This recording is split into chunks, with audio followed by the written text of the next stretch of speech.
see my screen? Yeah. Okay, perfect.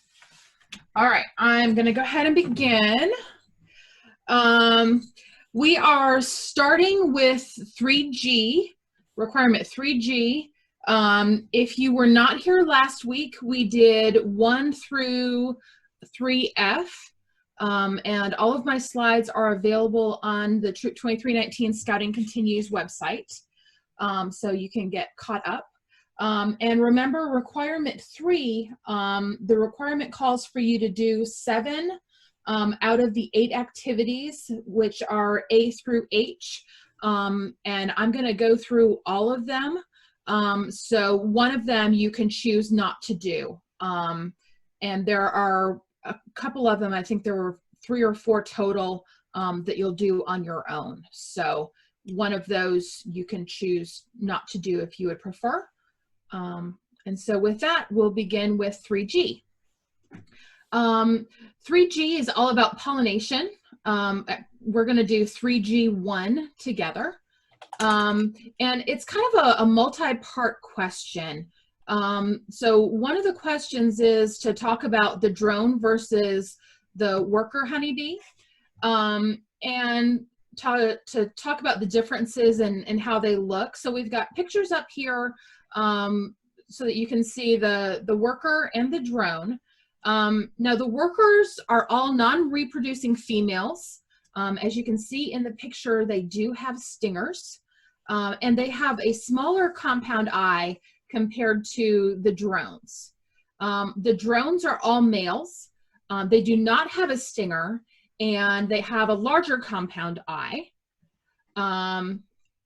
And we're going to jump to the last question in the group of questions, just because I think it's important for you guys to know what the roles are of each of the different parts that are played in the life of the hive before we go into some of the other questions. I think that'll help you. So for the queen, I think you guys probably know that her primary duty is to lay the eggs. And she can lay up to 1,500 eggs per day, which is incredible.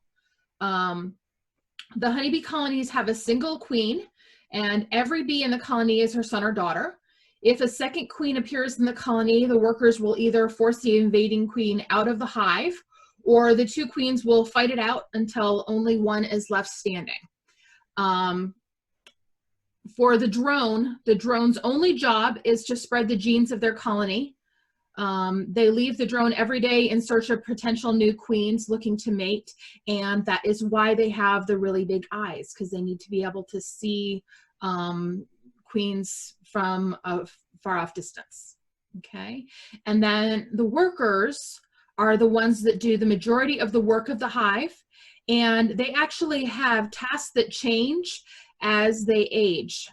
So they'll start out caring for the queen and the larva, and later on in their lifespan, they'll move on to honey and wax production, and then usually the last job that they have is foraging.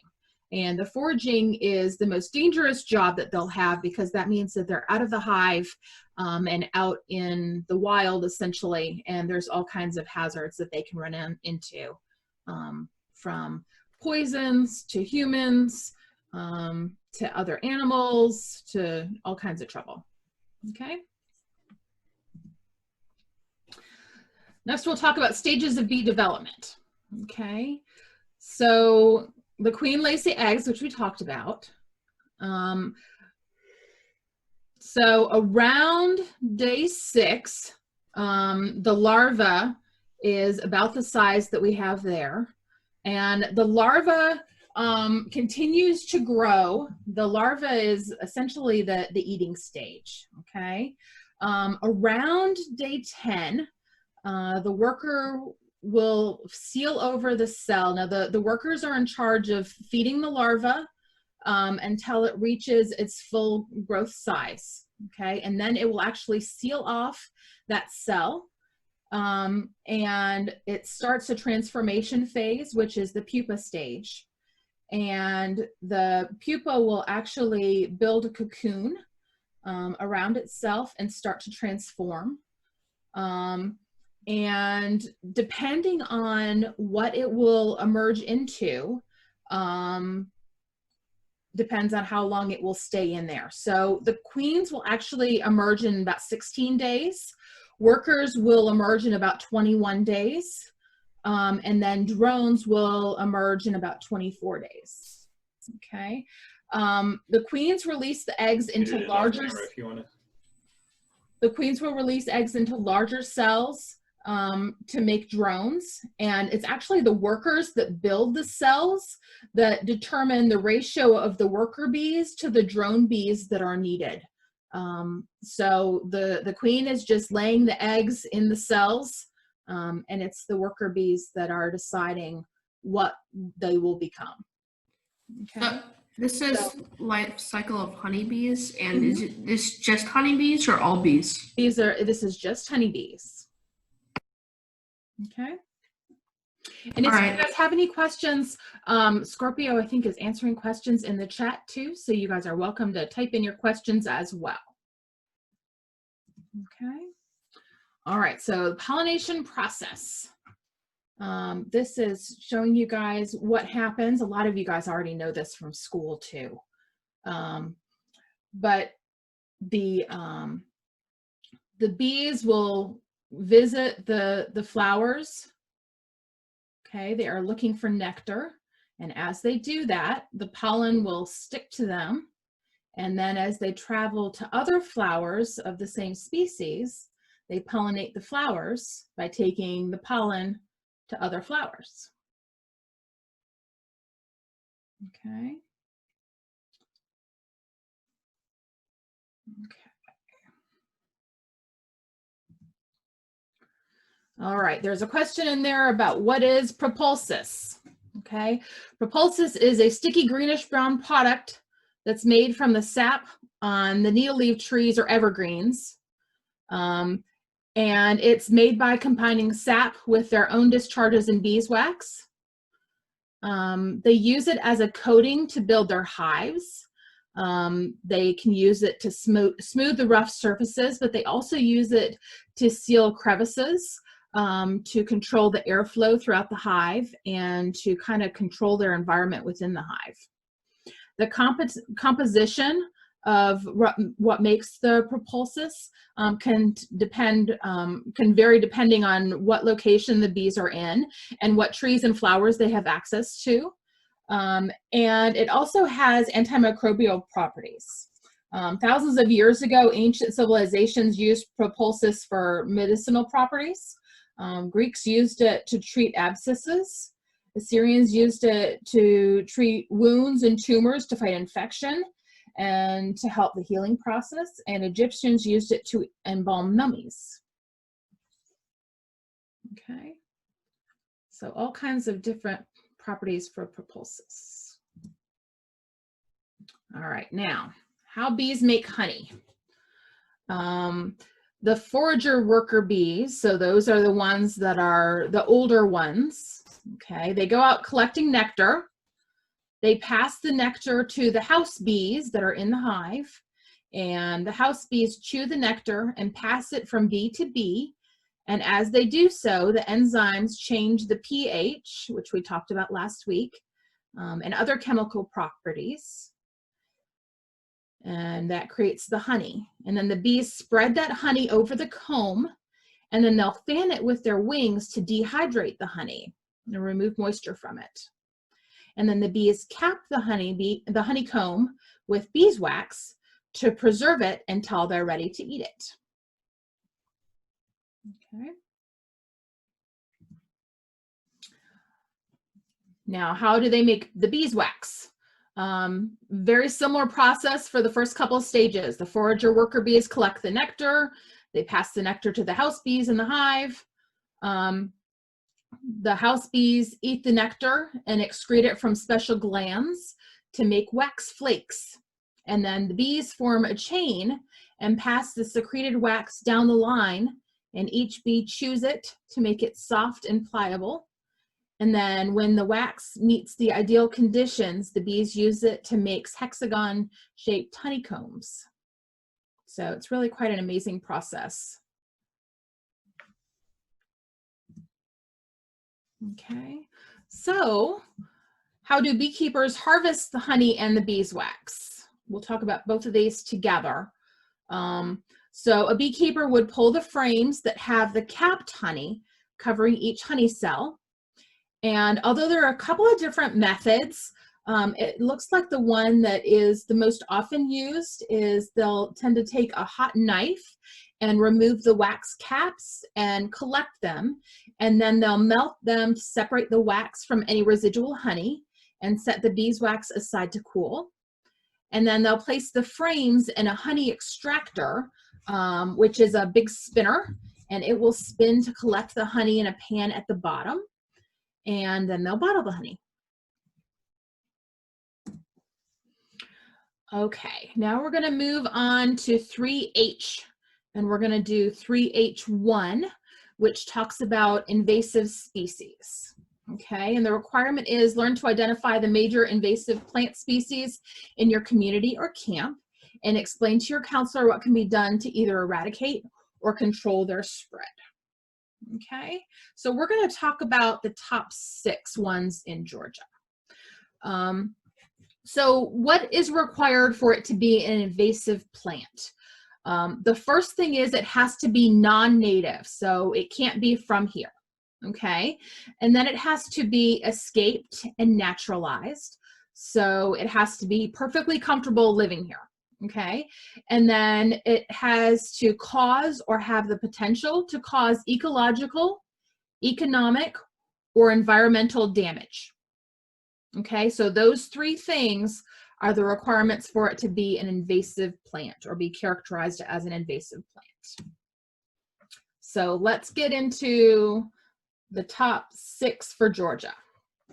Okay, so the Japanese honeysuckle, it's probably not one that many of us think of as being one of the most or the most invasive plants in Georgia, but it currently occupies 739,000 acres in Georgia forests. And that's not private land, that is just Georgia forests. Okay, Japanese honeysuckle looks like the plant on the left. It was brought to the States in the 1800s from East Asia for ornamental reasons. And even today, many people like to smell the flowers and eat the nectar, and there are a lot of people that still plant it. It is now the largest invasive species that we have in the state, and they spread rapidly, and they can crowd out native plant species very, very quickly. In fact, I even have some behind my fence in the backyard. Okay. The next one is privet. There are 7 different species of invasive privet, and they currently cover approximately 345,000 acres in Georgia forests. Privet is a thick semi-evergreen shrub. It grows up to about 30 feet in height. The trunks usually occur as multiple stems with many long leafy branches attached at nearly right angles. Leaves are opposite. That means they come off across from each other. You can see in that picture, they're directly opposite each other. Okay. The leaves are oval and about 1/2 to 1.5 inches long. The bark is light gray to tan in color. It's pretty smooth. There are lots of white flowers that occur in clusters, which you can see there. And it does have a fruit that ripens to dark purple to black in color in the winter. And although there are several species of privet, they are hard to distinguish, and all have very similar invasive impacts. Privet was introduced to the United States in the early 1800s, very much like Japanese honeysuckle. It is commonly used as an ornamental shrub and for hedgerows. It quickly escaped cultivation and currently is found throughout the Southeast and scattered elsewhere in the U.S. It's widespread and common throughout all of Georgia, and it is actually still sold here. Privet can invade a wide variety of habitats. It prefers moist open land, but it can be found in highly shaded or dry areas, so it can live just about anywhere, which is not great. It commonly forms dense thickets in fields or in the forest understory, and it reproduces by sprouts and by seeds, which are dispersed very quickly by birds and mammals. And it shades and outcompetes many native species. And once it's established, it is really hard to get rid of. Okay. I have a question. Okay, go ahead. So for the acres, is it the acres in all the forests combined or in each separate forest? In all of Georgia forests. Okay. Okay. All right, kudzu. This is kind of the one that I think of first, but it's actually the third most invasive in Georgia right now. Okay, so kudzu currently covers about 26,600 acres in Georgia forests. There is a picture of it on the left, and there's also a picture of a way that we are trying to get rid of some of the invasive species. Okay, this is the Chew Crew. They are goats that are used to control many invasive species. And one of the things that's said is that they really, really like honeysuckle. That they will eat honeysuckle the fastest. If there's honeysuckle around, that's what they will go for first. But kudzu was introduced from Japan to the United States at the Philadelphia Centennial Exposition in 1876. It was introduced as an ornamental and a forage crop plant. The Civilian Conservation Corps and Southern farmers planted kudzu to reduce soil erosion. And they often call it the plant that ate the South. Okay. The picture on the right, those are non-native olives. The one on the top is an autumn olive, and the one on the bottom is a thorny olive. Okay. They are both native to Asia and were both introduced to the Americas in around 1830. Since then, they've been widely planted for wildlife habitat, mine reclamation, and windbreaks. They are found throughout the eastern United States. In Georgia, autumn olive is a problem primarily in the northern half of the state. Autumn olive invades old fields, open woods, woodland edges, and other undisturbed areas. However, it cannot tolerate wet conditions. Because the fruits of both olives are readily eaten by birds and small mammals, the plants have the ability to spread rapidly. Invasive olives can form a dense shrub layer which displaces native species and closes open areas. And one way to control it is herbicides. Okay. All right, these are the last two that we're going to talk about. The Japanese climbing fern is the picture on the left. You can see the picture on the top is a really pretty little fern, but on the bottom you can see just what kind of damage it can do in a forest. It is native to Asia and Australia and was introduced here in the early 1900s as an ornamental. Unfortunately, it smothers native vegetation by blocking sunlight and increases fire risk by allowing fire to spread up the trees along its vines. It's currently distributed throughout the southeast US and Hawaii. And you can see this is in a pine forest here. And you can see how normally in a forested area, a fire wouldn't be able to climb as quickly up the pine trees. But with something like the Japanese climbing fern wrapped around it like that, that would burn very quickly, and it would very quickly carry the fire up to the canopy. So where the canopy normally wouldn't burn easily, the fire couldn't travel up to that canopy. In a regular forest fire, when you have Japanese climbing ferns in the area, everything burns. So that's a big hazard. All right, then there's the tallow tree, which is on the right.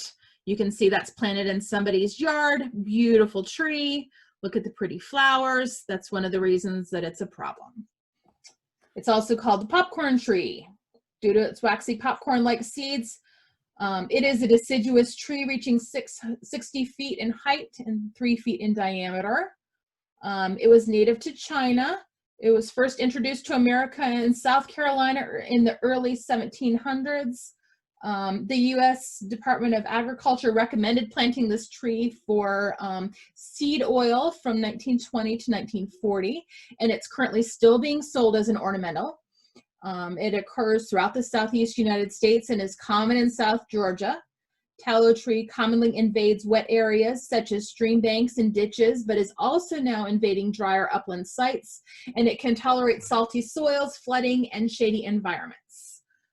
It's dispersed both by birds and by water, and can display native vegetation as well as alter the soil conditions because of the high amount of tannins that are present in the leaf litter. Okay, so why are invasive plants a problem? Why is it an issue? The first thing is that they can cover trails and campsites pretty quickly. They reduce the diversity of native plants. They can harm wildlife, native plants, and property, and they can increase fire hazards. So what can we do? The first thing is don't plant them. Don't buy them, don't plant them in your yards. There is something called the Invasive Plant app. It was actually developed by the University of Georgia. There is the Invasive Plants in Southern Forests is the actual name of it. And it helps with identification and management. You can add it to your phone, and the goal is to try to reduce non-native species in the South. The software provides photos and information that allow users to identify 56 non-native plants and plant groups currently invading the 13 southern states. The application divides non-native invasive plants into trees, shrubs, vines, grasses, ferns, and provides identification keys, photos, and management recommendations. So it will tell you exactly how to get rid of it if you find one in your area.